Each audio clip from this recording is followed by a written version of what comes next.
live. We are live and we are back. We are live. We have a pulse, and we're here to talk about some We have a serious pulse. business. We have a pulse. So, Podsters, you might not know this, but we have a very fancy new recording system. Yep, things are getting pretty fancy around I here. mean, they don't call me Fancy Nancy for nothing.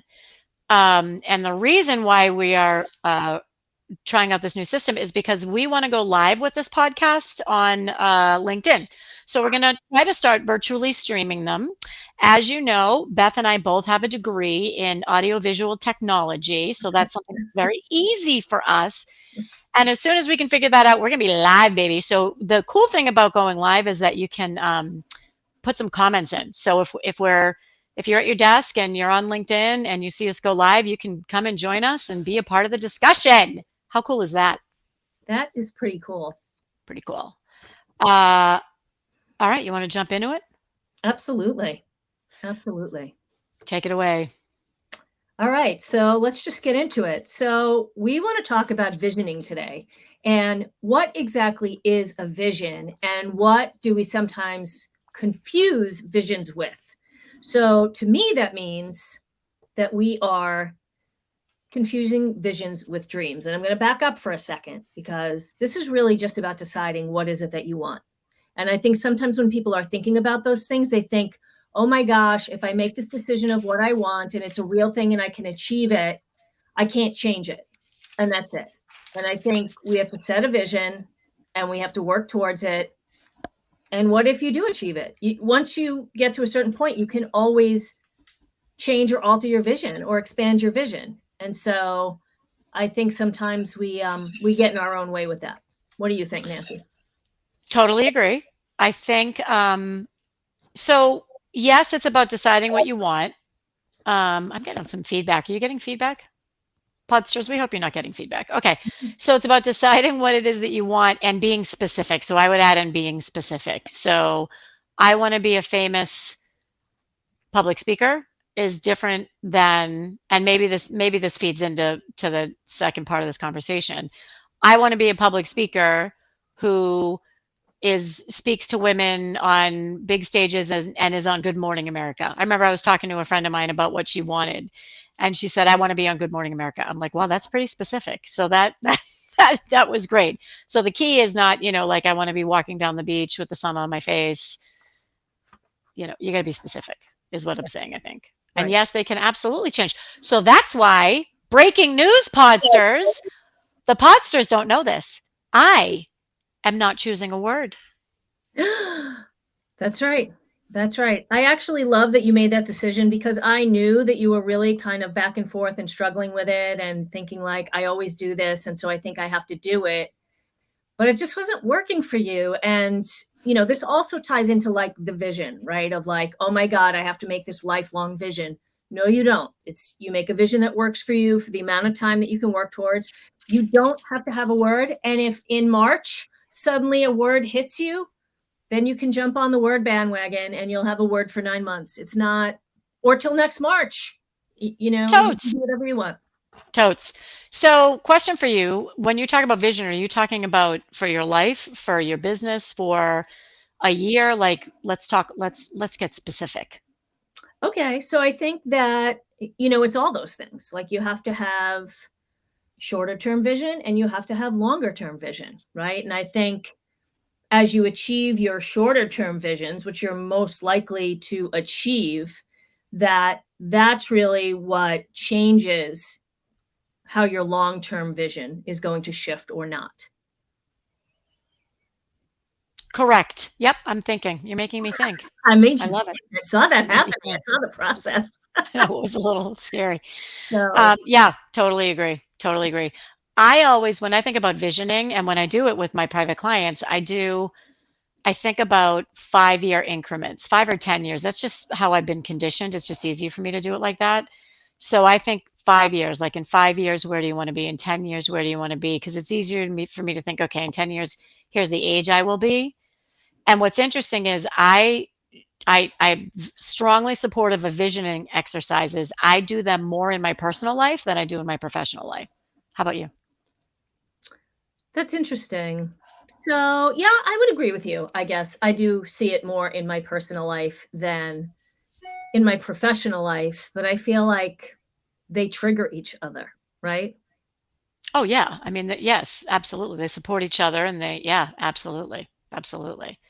So you were pretty hot on a vision versus a dream. And so, Podsters, when Beth gets activated about something, I know that there's something happening. Like she just had a conversation with someone or something happened, and I do the same. So tell me about your strong desire to make sure that we are all clear on the difference between a dream and a vision. Okay, so first of all, like you said, I feel like a dream is not necessarily specific. People will be like, someday I'm going to own a mansion with a horse farm. I know I'm getting specific now, but well, where is it and why do you want it? And what is it going to do for you? And what are you going to do on that farm? And who's going to run it? And who the hell's going to clean that mansion? It's really my first question. Who's going to Right, clean it? exactly. And How who's many going to, bathrooms and right, right, exactly. Yep. who's paying the Yep. utility bills? That's what I Right. want to know about the Right. mansion, Right. That's which is awesome. how I stay grounded. But, I think a dream is that thing of like, if I win the lottery, I'm going to do this.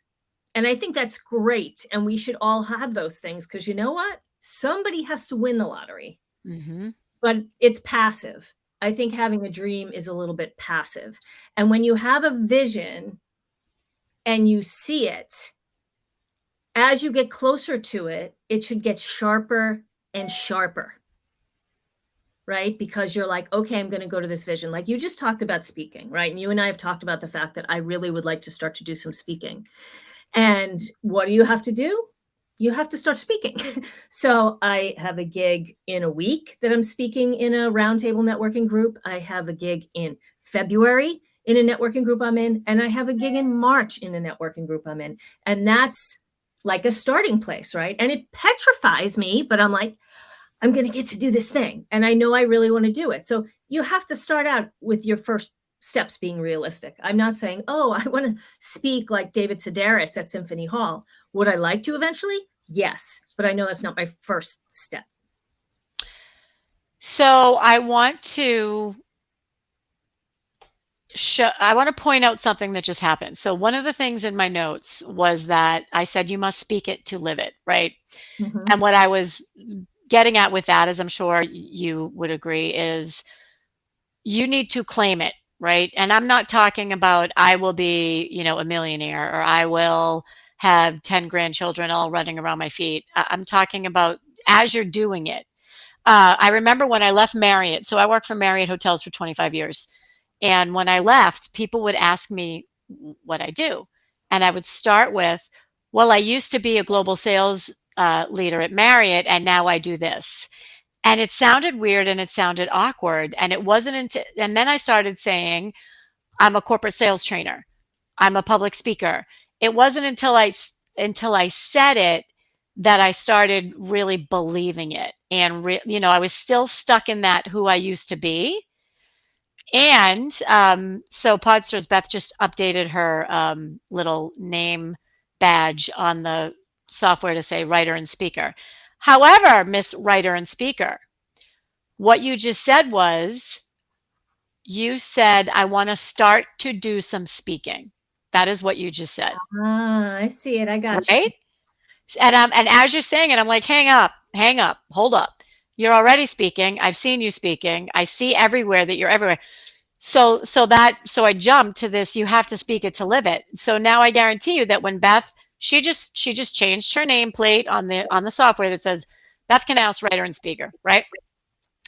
Next time it's going to come flawlessly. So when you think about your vision and as you're mapping towards that vision, you have to start acting as if. And when you act as if it is certain.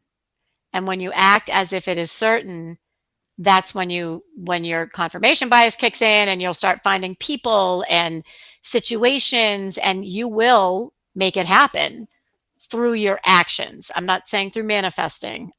I'm saying through your actions because you're saying it, you're believing it, other people are hearing it, you're acting as if, and then it shall be. Nice. Anyway, I kind of stole your thunder there Okay, on no, your that was thing great. there. It's Yeah. an All excellent right. point, but there are these things, right? These tiny adjustments we can make to how we Mhm. speak that takes it from a lofty, possibly not going to Right. happen dream to an actually moving towards a vision. So, Absolutely. And it yeah, impacts your confidence. So Beth, when you just changed your byline to writer and speaker, it's funny, it's whatever. Did you feel a little different? sure. Right. I mean, Right. it's true. As soon as somebody else sees it, then Right. somebody else thinks of you that way. Right. Right. Then it is real. Yeah. Yeah. That's Mhm. awesome. That's Yeah, awesome. it's pretty cool. But of course, if you're going to achieve these visions, we have to have a plan and some action steps, right? To get to them. It's not like Hmm. you say, okay, I have a vision now, so here I go. Hmm. Because otherwise, I'm going to go back to the dream for a second. I often find that people use dreams, they're almost a little self sabotage esque. That's my new word, self sabotage esque. Okay. Great. Thank you. Um, so, we can set things that, at least in the moment, are out of our reach. And then when we don't get there, we can say, well, I tried, but I guess I'm just not supposed to have that. Or, I guess maybe I'm just not a good enough writer to be like David Sedaris. Or, maybe I don't speak well enough that people want to hire me. But really, what I've done is not gone out and looked for opportunities to speak. So, I think we have to look out for that self sabotage, right? When we kind of hesitate and want to step back, because, like, as soon as I put this up here that it says I'm a writer and speaker and other people see it, then we're like, crap. Other people, now I'm going to feel pressured because other people, Now I'm gonna have to do it. right. And it's not like anybody's going to say, you're a speaker. What makes you a speaker? Where have Right. you spoken already? People don't say that. That's not real. It's not. I am a speaker, and they don't. Right. Right. Right.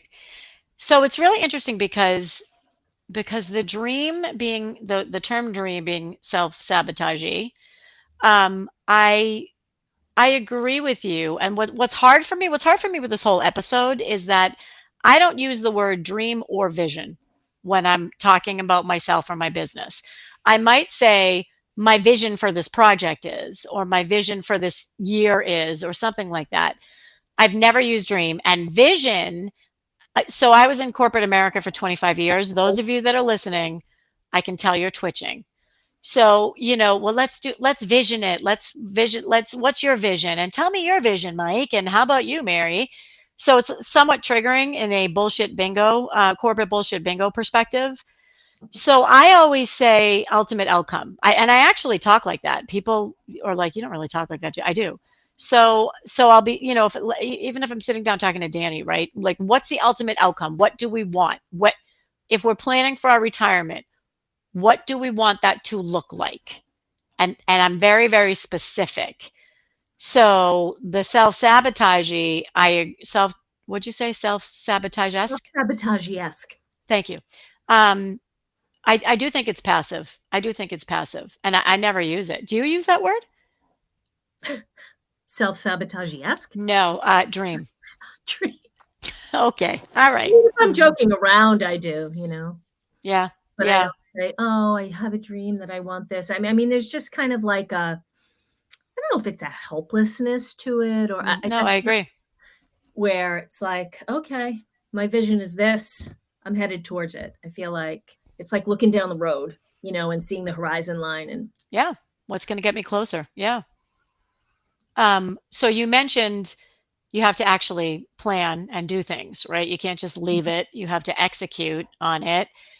So, Podsters, if you didn't listen to the October 11th episode on goal setting, we are going to talk very briefly about goal setting. We feel that you can't swing a cat right now without hitting something that's talking about goal setting. Have you heard that expression before? You have a cat, so maybe I should have used a different expression. yes, I have heard that expression. I'm a Sorry. little traumatized at the moment, but all right. Sorry. So Beth's triggered by the swinging cat. I'm triggered by the word vision. So everybody's talking about goal setting, and it's like it's come to the point where I'm seriously like, oh my God, enough! It's everywhere you look. So we're not going to talk about it for too long because we've already talked about it. We are so ahead of the curve. We got everybody ready back in October. However, we think it's important enough that if we're going to talk about ultimate outcomes, ideal outcomes, and your vision, that we talk a little bit about goal setting. So, get Beth, how do you approach your goals setting? Well, we have a mutual friend who has helped me a great deal with my goals. Oh boy, yep. I definitely like pick a goal and move back from that goal, right? What's the word for that? I'm losing it. When you go backwards, and you put things down and you break it down to the smaller pieces. There's a word for it. Um, yeah, so it's like, what's the smallest step that I can do today? What's the tiniest thing I can do to move that little inch forward? And then what is going to come after that? Right? And to know those types of things and just one thing at a time. Sometimes it's head down and I'm just going to do this thing, right? I'm going to do these speaking gigs and then I'm going to promote these speaking gigs and then I'm going to see where else I can speak and where am I going to reach my audiences and what type of social post do I have to write that say that I'm speaking, all of those steps to kind of just keep moving out there and finding that type of work. So, yeah, any feedback on that? I think it's great. No, I think it's great. Yeah, no, I think it's great. The only thing I do differently is, and you probably do this, you just didn't mention it. No, I think this is unique. So I will put a date. So I was talking to someone earlier, and Beth, I haven't shared this with you yet, so this is big news. I believe there might be another book in the works, and it's somebody that I want to write the book with, and I said, why don't we plan to have if we're going to do this, why don't we say, well, it'll be completed by November, right? That gives us what, 9 months to do it, blah blah blah blah. Like I will always put a date or a target date on it. Um, And it also depends on if Beth's available to be the editor, because if she's not, then we're not doing it. Um, so I always put a date on it. I always put a date on it. And even, I'm just thinking, I caught up with a friend last week and she listens to the podcast and I love that she listens. I didn't even know she was listening. It's, by the way, Podsters, if you're listening and you like this podcast, please let us know. We don't hear from anybody. So, leave a review, hit us, ping us, text us, send an email, whatever. Like I had no idea she was listening. And she has a side hustle. And we were talking about her side hustle and we were talking about how do we bring this dream to life? And it's not a dream. It's not a dream. It's a vision. So I think we should stop saying dream. Okay. Yeah, I'm in. All right, we're not saying dream anymore. Good, great. And then you must speak it to live it. Yeah. Great. All right. Okay, I mean, good. are we done? Is our work done? I think our work is done. I think our work is done. Let me just check our notes because we do. Yep, behaviors to reinforce your resolutions. You can't manifest your way to your outcome. Yep. So let's talk about manifestation because Yeah. we've been talking about that. So do you want to go first? Or you want me to go first? I'll go first because Okay. I've been listening a lot to Mel Robbins' podcast. Love Mel. And she talks about, the concept of manifesting. And again, is this passive or active? If you're actively manifesting something and you want it to happen, you can't just sit back. You have to be doing the positive Right. things Right. towards that thing that you're trying to manifest, Right. you know? Um, and I think that that's really important because some people think that if they sit cross-legged and they're meditating and they just manifesting that way, I'm not saying it's not possible. I don't ever want to say that about something, but I think you have a better chance of manifesting what you want if you're, you know, taking action and doing some things. Whatever steps are available to you that you can do in that direction is only going to, expedite that manifesting. So I agree. And I think that what's happened is the word manifest has gotten bastardized. I know I said the B word. Oh my God, I get it. I think that I'll never forget Jennifer Aniston. This is how long ago this was. For some reason, I caught some snip of her on stage saying, if you want it, you have to start what we've been talking about, acting as if it is so, putting it out there in the universe, telling everyone you know, visualizing it, right? Visualizing is not daydreaming. There's a very big difference. And I think, like, I compare that to manifesting versus making it happen. So I think the term manifestation has gotten away from, I think what Mel means. Mel, if you're listening, we'd love to have you on to talk about it Oh, yes. anytime. I think what Mel means is I think she means you have to make it happen, right? You need Right. to think as if it's going to happen, act as if it's going to happen.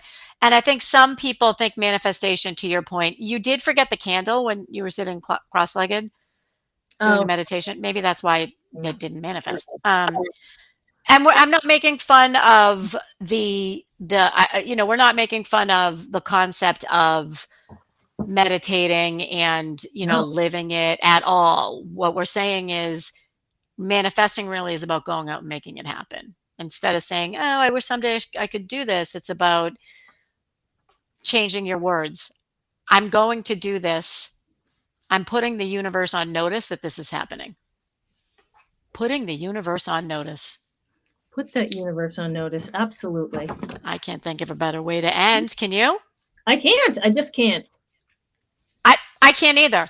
The only other thing I can think of is that next week we're going to talk about confident conversations and how to be more Oh, confident in your conversations. So this ties into how you're speaking about your vision or your ultimate outcome.